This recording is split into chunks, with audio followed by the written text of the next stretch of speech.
qui sauve. Vous savez, ils sont rentrés jusqu'à Jérusalem pour parler avec les apôtres, les dépositaires de la loi de Christ. Et c'est Paul qui est sorti comme ayant raison, parce qu'il avait la révélation divine. Amen. Nous sommes justifiés, bien-aimés, par la foi. Nous ne sommes pas justifiés parce que nous avons des moyens, nous nous comportons dignement, nous craignons de faire ceci ou cela. Non.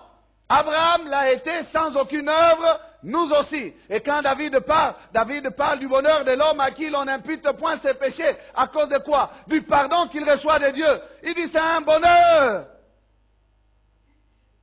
C'est par la foi, bien-aimé, que l'on accède au pardon de Dieu. Amen. Qu'on ne vous trompe pas, les grâces du Seigneur ne s'achètent pas. Même la prière, elle ne s'achète pas.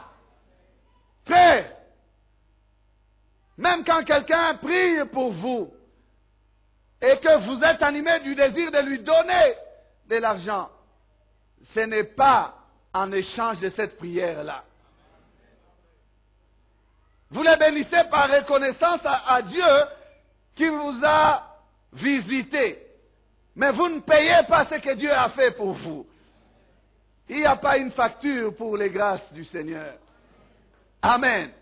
On ne peut pas exiger. Un prophète qui veut prier pour vous, qui exige d'abord l'offrande du prophète, c'est un mercenaire. Et il m'entend. Pas avant, même pas après, garde le silence. S'il a quelque chose à te donner, gloire à Dieu. S'il n'a rien, tu as fait ta part de serviteur, c'est ton maître qui te récompensera. C'est lui qui t'a appelé, c'est celui qui te paye. C'est pas celui pour qui tu sers, tu travailles, devant qui tu travailles. Non! Vous ne nous devez rien. C'est Dieu qui nous doit quelque chose. Amen. Parce que s'il l'a appelé, qu'il prenne soin de celui qui l'a appelé. C'est lui le maître. Pas d'échange, bien-aimé. Les grâces du Seigneur sont gratuites. Sinon, ce n'est plus une grâce. Je n'ai pas le temps d'entrer dans tous ces détails. On dit, cela est un dû. Si ça devient quelque chose qui se fait par échange, c'est un dû. Donc, vous me devez cela. Or, si ça devient un dû, ce n'est plus une grâce. La grâce, par définition, c'est quoi? Faveur imméritée. Amen. Et du reste, vous savez que même celui qui exerce la puissance de Dieu a reçu une grâce. Et si vous avez reçu gratuitement, il est écrit, vous donnerez aussi gratuitement. Parce que vous n'avez rien payé pour avoir ce que vous avez reçu. Qu'as-tu que tu n'aies reçu, homme? Pourquoi en faire un sujet de trafic? Si c'est une grâce, laisse le propriétaire de cela s'en glorifier. Amen. Laisse-le s'en glorifier. Jésus donc, bien-aimé, élève la barre de la justice au niveau où l'homme ne peut par lui-même l'atteindre. Non, nos efforts ne peuvent nous permettre de parvenir à la justice de Dieu. Non, non, non. La justice de Dieu devient notre justice. Elle est pour nous, elle est sur nous quand nous croyons en Jésus-Christ. Amen. C'est quand nous croyons que cette justice nous est aussi imputée, qu'on nous la met sur notre compte. Lorsque le fils prodigue est rentré dans la maison de son père, il rentre. Le père l'embrasse malgré sa saleté. Son amour se manifeste vers son fils. Il est dans la joie, mais le père ne peut supporter que ses fils restent sales. Il ordonne, il dit, apportez une belle robe et l'en revêtez. Cette robe-là nous enseigne la justice de Dieu. Il change de position. Des pécheurs qu'il était sales, souillés, impurs. On va l'apprêter maintenant par les serviteurs du Père. il les nettoie. Ce sont eux qui l'ont rêvé, cette robe. Cette robe n'est pas la robe du Fils, c'est la robe du Père. Le Père a une robe sur mesure pour chacun de ses enfants.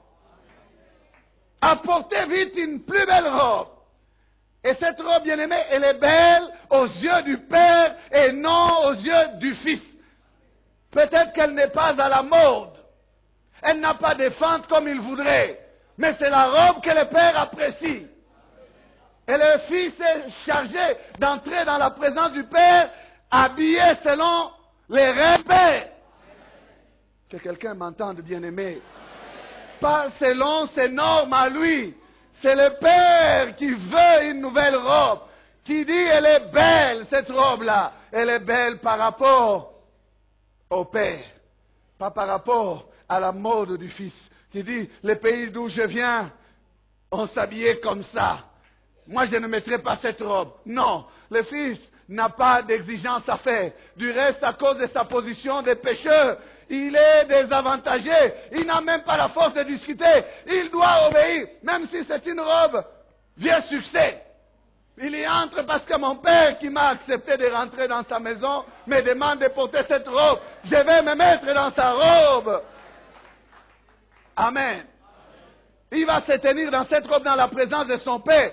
C'est dans cette robe qu'il va s'asseoir à table avec son Père. C'est dans cette robe-là qu'il va manger avec son Père. Quand le Père le regarde, il est content. Il est content. Bien-aimé, le Père ne peut se réjouir de toi lorsque tu t'approches avec ta propre justice. Non, il y a besoin d'un revêtement nouveau, une nouvelle robe pour toi. Alors, tu peux demeurer dans la présence du Père. Alors, tu peux être là et manger avec lui, parce que tu es propre maintenant. Amen. Non, ce n'est pas la justice de l'homme. Autant les saluts, bien-aimés, nous introduit dans la bénédiction. Vous savez, nous aimons la bénédiction, mais nous négligeons la justice de Dieu. Autant les saluts nous introduit dans la justice. C'est lorsque nous croyons que nous sommes justifiés. Autant nous voulons penser que lorsque Christ est mort à la croix pour nous, il nous a bénis. Nous devons croire que lorsqu'il mourait pour nous à la croix, il nous a justifiés. Amen. Écoutez ce que la Bible dit, 2 Corinthiens 5, 21. C'est lui qui n'a point connu les péchés.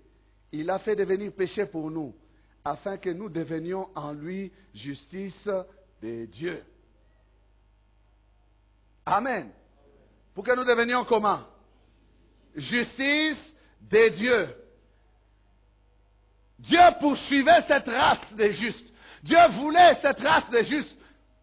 D'injustes que nous étions, d'impurs que nous étions, il voulait que nous puissions devenir justes. Alors, il a trouvé son Fils, il a pris nos péchés, il a placé sur son Fils pour que nous devenions justice de Dieu. C'est sa justice à lui, c'est sa robe à lui, c'est ses critères à lui, c'est ses exigences à lui. Nous ne pouvons, bien aimer, que nous mettre là-dedans par Jésus-Christ. Amen. Et ça ne s'arrête pas là. La mort et la résurrection de Jésus ont travaillé pour notre justification. Bien aimé, c'est tout un enseignement. Alors, notez les versets et lisez-les encore. Romains 4, 25. Lequel a été livré pour nos offenses. Donc, il est mort pour nos péchés.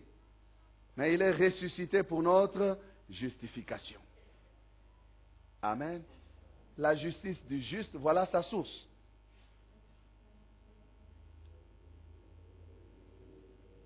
Jésus est ressuscité aussi pour notre justification. Quand vous prenez 1 Corinthiens 1,30, il est dit que Christ a été fait pour nous notre justification, notre sanctification. Amen. Personne ne peut se tenir dans la présence de Dieu par sa propre justice. Oh, moi, je ne vole pas, je ne triche pas, je peux m'approcher de Dieu. Non! C'est par Christ que nous sommes justifiés. Le salut nous rend justes, d'injustes que nous étions. Nous étions par nos péchés des serviteurs de l'injustice.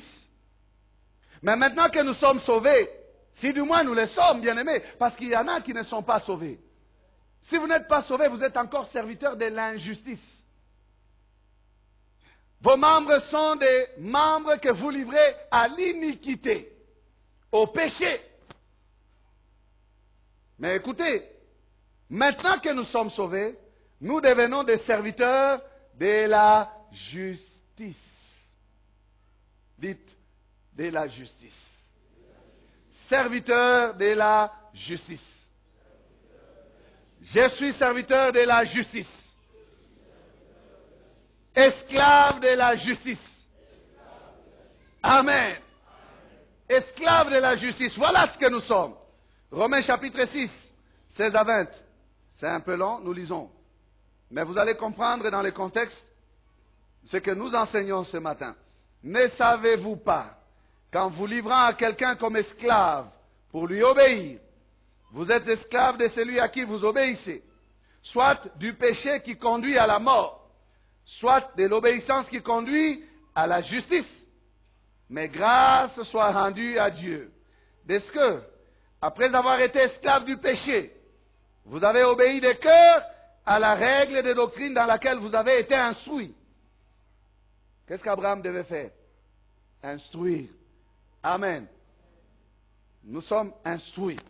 Ayant été affranchis du péché, vous êtes devenus esclaves de la justice.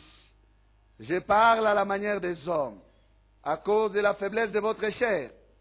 De même donc que vous avez livré vos membres comme esclaves à l'impureté et à l'iniquité, pour arriver à l'iniquité. Regardez les résultats du péché. Il ne peut pas mener plus loin que le péché. Amen. On a livré nos membres à l'iniquité pour arriver à quoi? À l'iniquité. Pas plus loin. Ainsi, maintenant, livrez vos membres comme esclaves à la justice pour arriver à quoi? À la sainteté. Amen. Car, lorsque vous étiez esclaves du péché, vous étiez libres à l'égard de la justice. Amen. Vous étiez libre à l'égard de la justice. Personne ne pouvait vous réclamer quoi que ce soit selon la justice de Dieu. Parce que vous êtes incapable. Amen. Celui qui vit dans le péché est incapable de produire quoi que ce soit concernant la justice. Amen. Nous étions libres à l'égard de la justice. Écoutez, quand vous avez affaire à un païen, ne lui brandissez pas des règles. Il est libre à l'égard de la justice. Vous lui dites, oh, arrête de voler, comme ça Jésus va te bénir. Il va arrêter de voler avec quelle force? Oh, arrête avec la débauche, Jésus-Christ va te sauver. Il va arrêter la débauche avec quelle force? Il faut lui faire accepter Jésus-Christ. C'est Jésus-Christ en lui qui le rendra capable d'arrêter de voler. Amen. C'est comme ça.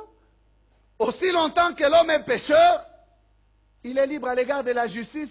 Je parle ici de la justice de Dieu. Parce que, selon la justice de l'homme, tout citoyen est soumis à la loi. Nul n'est censé ignorer la loi. Même si vous dites, oh non, je ne savais pas. Si c'est une infraction, c'est une infraction. Amen. Mais Dieu, temple de la parole éternelle.